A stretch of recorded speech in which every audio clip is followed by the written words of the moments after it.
नागपंचमी का सच क्या है? नागपंचमी का स्वरूप और वास्तविकता क्या है? एक्चुअल में बौद्धों के इस पर्व नागपंचमी को किस प्रकार पाखंडियों ने बदल कर, रौंद कर, परिवर्तित करके अपना पाखंड इसमें शामिल करके एक नया धर्म का एक नया त्योहार बना दिया। इस वीडियो में अगर आप अंत तक बने रहेंगे तो विश्वास मानिए आप पूरी तरीके से जान और समझ पाएंगे कि एक्चुअल में यह बौद्धों का पर्व किस तरीके से मनाया जाता था। तो आइए आगे जानते हैं। आगे बढ़ने से पहले मेरे मित्रों निवेदन है, जो भी मित्र अभी तक इस चैनल को सब्सक्राइब नहीं किए हैं तो जल्दी से जल्दी सब्सक्राइब कर लीजिए, लाइक करके हमारा उत्साह जरूर बढ़ाइए और कमेंट में जरूर लिखिए कि ये वीडियो आपको कैसा लगा और ज़्यादा से ज़्यादा लोगों को ये वीडियो शेयर जरूर करिए। चलिए शुरू करते हैं। नाग लोग भारत के मूल निवासी हैं। इन्हें असुर कहा गया। नागवंशी राजा व योद्धाओं में अनंत, वासुकी, शेष, पदम, कमल, ककोटिक, अस्तर, शंखपाल, कालिया और पिंगल नागवीर प्रसिद्ध हैं। ये सारे नाम नागवंशियों के लिए प्रसिद्ध हैं। भारत में इनका ही वर्चस्व था और यह नाग भगवान बुद्ध के अनुयायी व बौद्ध धर्म के प्रचारक। उनका साम्राज्य भारत, यूनान, मिस्र, चीन, जापान आदि देशों में भी रहा है। नागवंश के बौद्ध लोग सावन की पंचमी के दिन वार्षिक पंचायत करते थे। यह पंचायत मुखिया का चुनाव के लिए होती थी। इस दिन लोग नहा धोकर अपने आराध्य देव भगवान बुद्ध की वंदना करके सुबह ही गांव में संस्थागार में एकत्र हो जाते थे। उनका आपसी रहन सहन समता, एकता, न्याय और भाईचारा पर आधारित था। मुखिया तथा संघ नायक के चुनाव के दौरान प्रत्याशी के योग्यता प्रदर्शन के लिए कई तरह की प्रतियोगिता हुआ करती थी, जैसे तलवारबाजी, घुड़सवारी, तीरंदाजी, मल्ल युद्ध। ऐसे ही बहुत सारे प्रतियोगिता होते थे जिसमें मुख्यतः जो विजयी होता था वह मुखिया चुना जाता था। वर्तमान में भी नाग पंचमी के दिन कुश्ती, दंगल, कबड्डी, युद्ध कला से संबंधित दौड़, घुड़सवारी, निशानेबाजी आदि वीरता, साहस, कौशल और शक्ति के प्रदर्शित करने वाले खेलों का आयोजन किया जाता है। जैसा कि आप अपने जहाँ भी रहते होंगे स्थानीय तौर पे आपने देखा होगा या सुना होगा।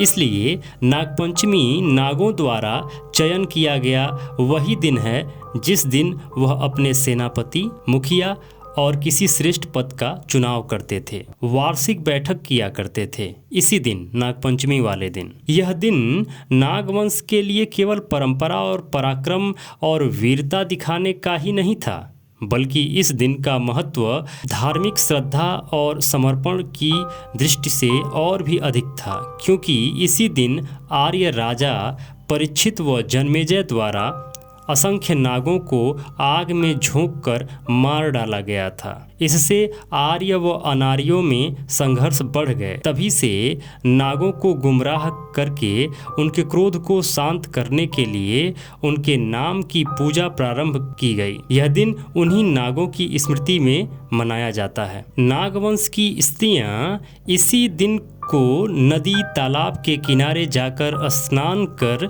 बोधि वृक्ष, स्तूप, चैत्य, गुहा, विहारों आदि बौद्ध प्रतीकों की पूजा करके घर, परिवार व समाज के लिए मंगल कामना करती थीं। इसी समय घात लगाकर विकृत मानसिकता के लोगों ने इन स्त्रियों की पिटाई तथा बेइज्जती की। कालांतर में सामाजिक जागरूकता के कारण ऐसा कर पाना असंभव हो गया। फिर भी इस परंपरा का निर्वहन करने के लिए लोग गुड़िया पीटकर उस परंपरा को आगे बढ़ा रहे हैं। नागपंचमी ये पर्व दरअसल उन 5 महान पराक्रमी नागवंशी राजाओं की याद में मनाया जाता था जिन्होंने बुद्ध संदेश का प्रसार भारत व भारत पार किया। उनके नाम थे अनंत, वासुकी, तक्षक, करकोटक और 5वां एरावत। नागपंचमी का संबंध नाग इन सांप से न होकर नाग यह टोटेम 5 पराक्रमी नाग राजाओं से संबंधित है। इनके गणतांत्रिक स्वरूप में अनेक स्वतंत्र राज्य अस्तित्व में थे, जिसमें अंततः यह सबसे बड़ा जम्मू कश्मीर का अनंतनाग ये शहर उनकी याद की गवाही देता है। इसके बाद दूसरे वासुकी नागराज ये कैलाश मानसरोवर क्षेत्र के प्रमुख थे। तीसरे नागराजा तक्षक, जिनकी यादगार के रूप में पाकिस्तान में तक्षशिला है। चौथे नागराजा करकोटक और पांचवें एरावत रावी नदी के पास। इन 5 राजाओं के गणतांत्रिक राज्य सीमा एक दूसरे से जुड़ी हुई थी। इस क्षेत्र के लोग इन 5 पराक्रमी राजाओं की याद कायम रखें, इसलिए हर साल समारोह आयोजित करते थे। वो नागपंचमी के नाम से जाना जाने लगा। इसका अनुसरण उस राज्य के अन्य प्रांतों के लोगों द्वारा किया गया।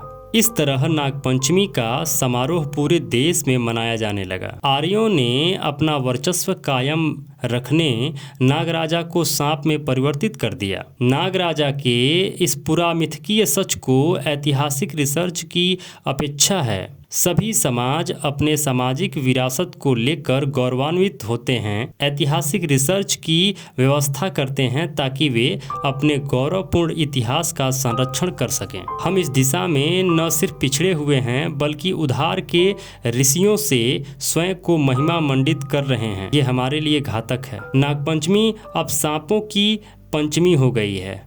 नागवंशियों की पंचमी लुप्त हो गई है। बावजूद इसके आज भी हम लोग घर की दीवारों पर 5 नाग बनाना भूले नहीं हैं। ये 5 नाग ही हमारे पूर्वज के नाग राजा हैं। धार्मिक परिसीमा से बाहर निकलकर नागपंचमी के त्योहार का महत्व नागवंशियों को जानना चाहिए। किसी भी परिवार की धुरी स्त्रियां होती हैं।